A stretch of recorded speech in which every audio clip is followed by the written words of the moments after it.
Hello guys, welcome back to Verified Soul and also to this video. I hope you are doing fine.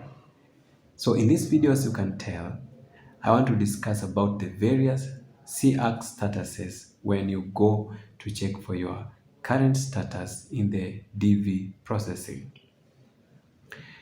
The first status that you would probably get would be the ready status.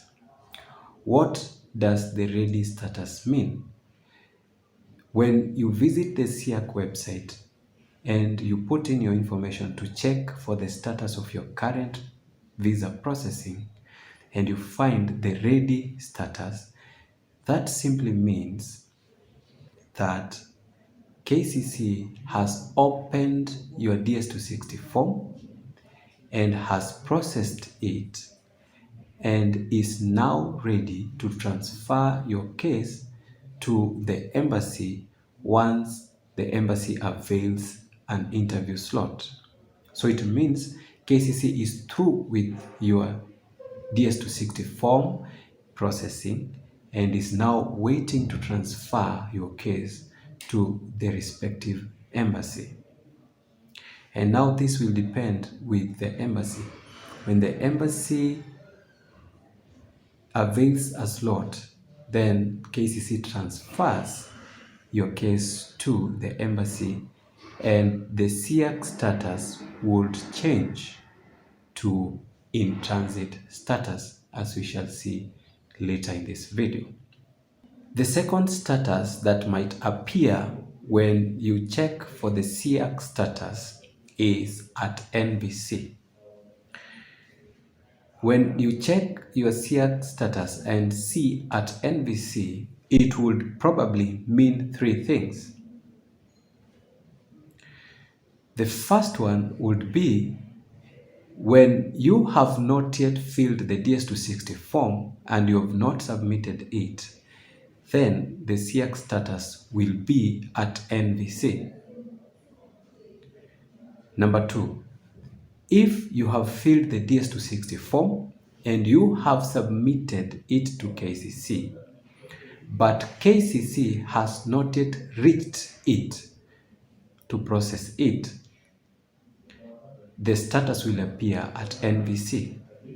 Again, you have submitted your DS260 form, but KCC has not yet opened it to process it. It will appear at NVC. The status at NVC would also mean that you have submitted your form DS260 and KCC has opened it and is in the process of processing the DS260 form. So if KCC has opened your DS260 form and is currently processing it, the status that will appear will be at NVC. I hope that information is now clear. Then the third status that would appear would be in transit. At times when you check, it will appear in transit. In transit basically means that KCC has opened your DS260 form, has gone through it and processed it successfully and finished up with processing it and has now transferred your case to the embassy. So there is a slot at the embassy and KCC has finished processing your DS260 form, and therefore KCC is in the process of transferring your case to the embassy for interview scheduling. During that time, the status will have changed to in transit.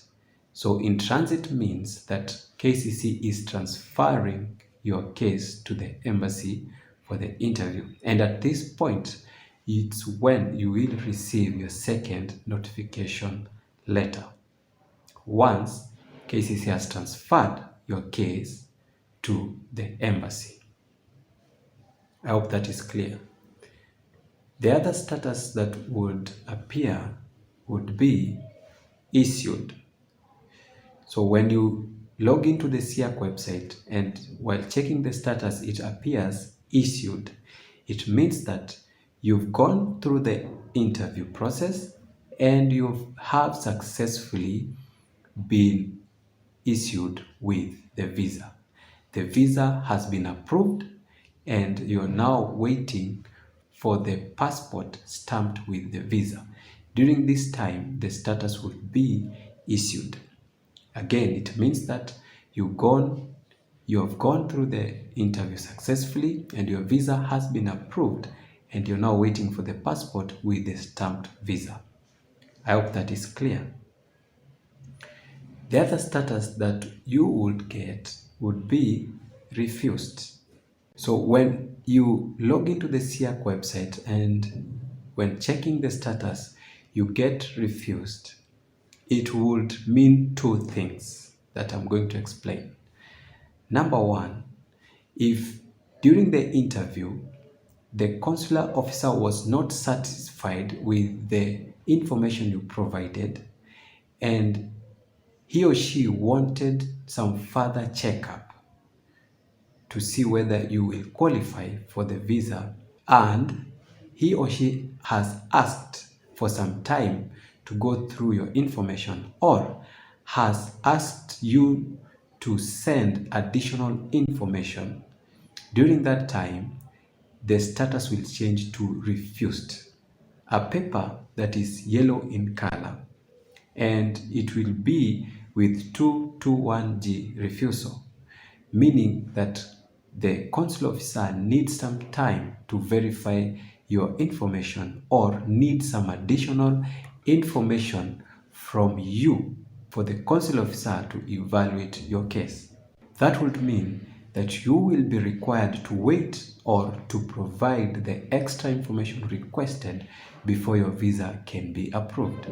During this time, the status will change to refused. The second meaning of refused would be that you've gone through the interview process, but you are not successful due to one reason or the other. When your visa has been denied, then the status will also change to refused, meaning you are not successful and your visa wasn't approved. That would be the second meaning of refused. The other status that would appear would be administrative processing. So this administrative processing normally follows a status refused. And in this case, if you are refused because the consular officer needed to do some further checks on your information. So if it is in that case, then you change to administrative processing, meaning that you have been put to further processing before your visa could be probably approved. And that is what we call administrative processing.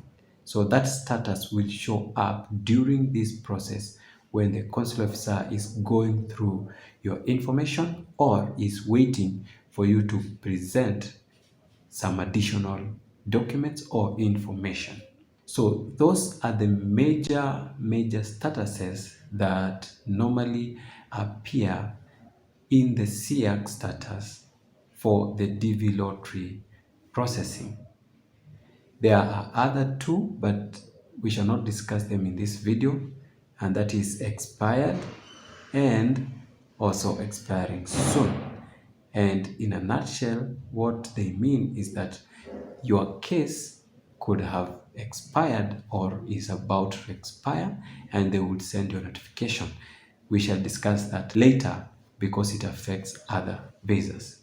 As I come to the end of this video, I want to clarify this point that there is no definite time for the status to change from one status to the other status. For example, for the status to change from ready to in transit, there is no definite time in between that. It all depends with many factors. It may take some few days, it may take some few weeks, it may even take some few months. So there is no definite time for it to change from one status to the other status. I hope guys this video is informative to you and useful to you, and now you know the meaning of the different status. And if so, please like the video, subscribe to the channel, and support it if you have not. Let's meet in the next video.